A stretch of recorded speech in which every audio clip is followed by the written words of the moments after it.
Good afternoon, everybody. It's January 3rd, 2025. We did a video recently. I thought I'd do a little bit of a tour around the garden with a few updates. It is a little bit messy because I've been doing a bit of cleaning up and a bit of weeding, and the boys will help us look around as we stroll around the garden on this. It's about 30 degrees, I believe, so it's a bit of a warm one. So let's have a look.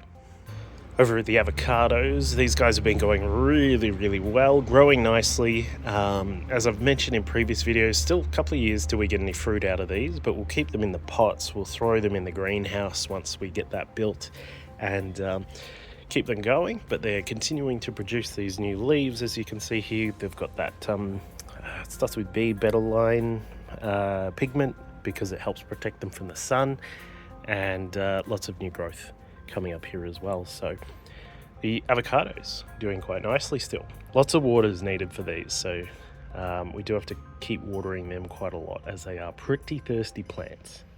I've skipped the strawberries and the Vegepod, which is just here. Vegepod's just got some lettuce in it, nothing too extravagant in there. But as you can see, the raspberries are doing quite well, especially this one. We've not only got extra canes coming out of this one, but it's actually starting to sprout up, and I think we've got some, the first of the flowers starting to come up here. It's a little bit later on in the summer, so we probably won't get much out of these, but they're still pretty cool. Good to see them growing on.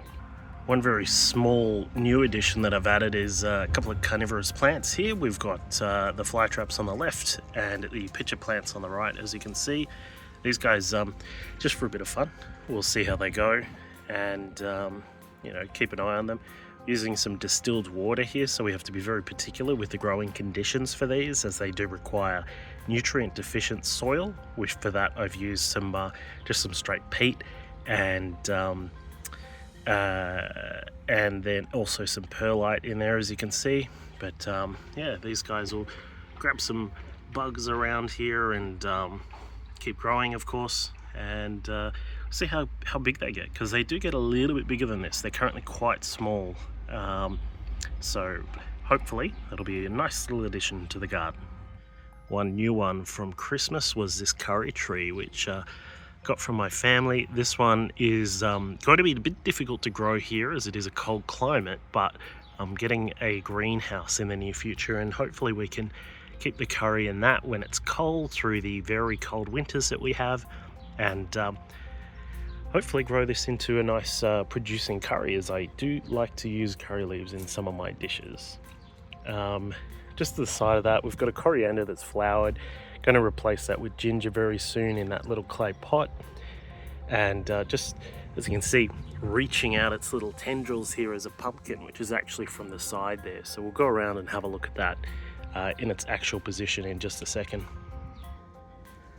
Further out the back here, we've got the actual, I guess, base of the pumpkin. No fruit just yet, but they should be coming up very soon. There's also a borage that sort of sits in the middle there. And this bed's doing really well. There's just a lot of sort of various stuff going on in here. I've let the tomatoes run reasonably wild. As you can see, we've got a few climbing up the wall along with some runner beans. But overall, we've just got a couple of zucchinis, which are growing quite nicely, with a few zucchinis that we've already picked. And alongside that are the rest of these tomatoes, as you can see. So this is a pretty wild bed. I'm not really trying to tame this too much, but it's doing quite well. A little bit of leaf curl because it is very hot, as I mentioned.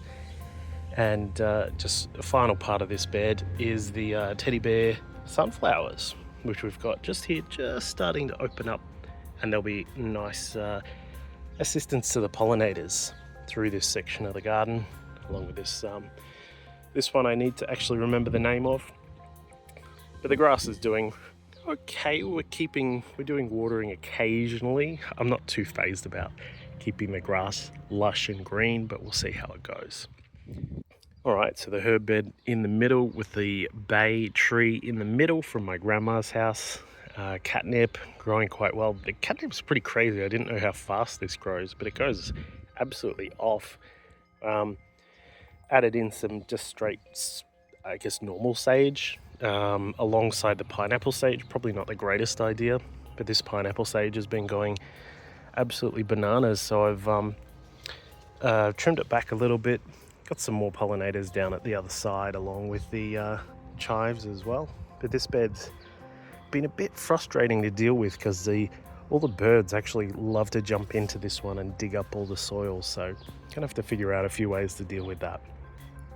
We'll have a look to the middle beds, the main beds now. We've got our iceberg lettuce doing quite well.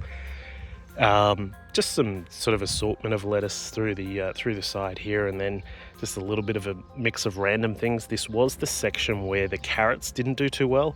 You can see a couple of carrots just up here, but other than that they didn't really do anything. So just thrown in a beetroot. These are seedlings from the shop, they're not actually anything I had, so just a beetroot, some squash, summer squash people tend to call it, and just to see if we can fill in a little bit of room there. Meanwhile, look at these. These are the giant Russian sunflowers. So they're starting to open up now, looking absolutely amazing with that vibrant yellow color. Underneath them, a couple of runner beans, just no, sorry, these are dwarf beans. I probably should have gotten runner beans to run up the sunflowers, but is what it is. Further on, the lettuce that I think I mentioned in the last video, this one's still actually just about to throw out its seeds. It hasn't actually seeded too quickly, but there is a cucumber growing beneath it, which is growing quite nicely. And we have had absolute mountains of basil because, of course, I planted mountains of basil. So that's been working quite well. Across to the side, our potato bed, along with its pollinators down at the front. You can see occasionally some of the flowers. There's one there. So this bed overall is doing very well. As you can see, we've got an extremely lush array of potatoes that are in here, and once their foliage starts to die back, then we'll start to prepare to harvest these. I'm imagining that will probably happen soon. There's some of them starting to die back, as you can see here, but they are still pushing on quite nice. So a little bit of a delay until we get these potatoes out. I don't want to force it. Other than that, we've then got the let's call this the north facing fence, which has our tomatoes. A bit curly, but they are under a bit of heat stress at the moment. I did water them last night, but several little arrays or trusses of tomatoes, as you can see here. All across this side we've got mixes of beefsteak and cherries and a couple of others. A little bit of basil just to help out with supposedly companion planting for anti-pests for these tomatoes. So that extra basil that I've got here is seeming to do a good job.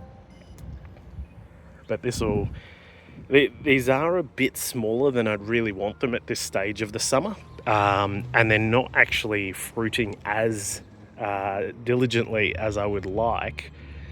But hopefully next summer we'll actually have them in a better sort of state, because as I mentioned, I'm getting a greenhouse, which we'll point out in just a minute, and hopefully that'll allow us to grow seedlings in a bit better of a state, and then for the transplanting out into the yard. But as we move on, we've got our orange. This is fruiting again. As far as I understand, citrus is meant to generally be winter fruiting, but I don't know, I could be wrong. And the lemon alongside it is also re-fruiting again for the second time. So whatever, I'm okay with more citrus, so that's all good. And then finally, one of the kind of quirky parts of the garden, given that we are in a cold climate, is the bananas. So I finally got a second and a third banana. The one on the left there is a red Dhaka, I think it's pronounced, type dwarf banana. So we're just going to have like a whole heap of very weird looking tropical plants here alongside a eucalyptus, which I've kept there because I do like the little bit of shade that it provides for this area. But yeah, these bananas will grow quite prolifically, especially these two on the right. As you can see, they'll get a bit taller than this one in the center, whereas this one on the left will be around about sort of 1 to 1.5 meters tall max, so they won't be too big. But that's our little banana grove. The final main bed just behind me actually has some more sunflowers and other cucumber underneath it. As you can see, just inside we've got chilies and capsicums here. These are not doing very well. Once again, this is kind of a symptom of not being able to really grow seedlings very well because I didn't have a proper greenhouse. But they're getting there. As you can see, we've got some sort of starting to bud and starting to get some new growth going, but it is very tough on these because they are a little bit behind the timeline, you could probably say.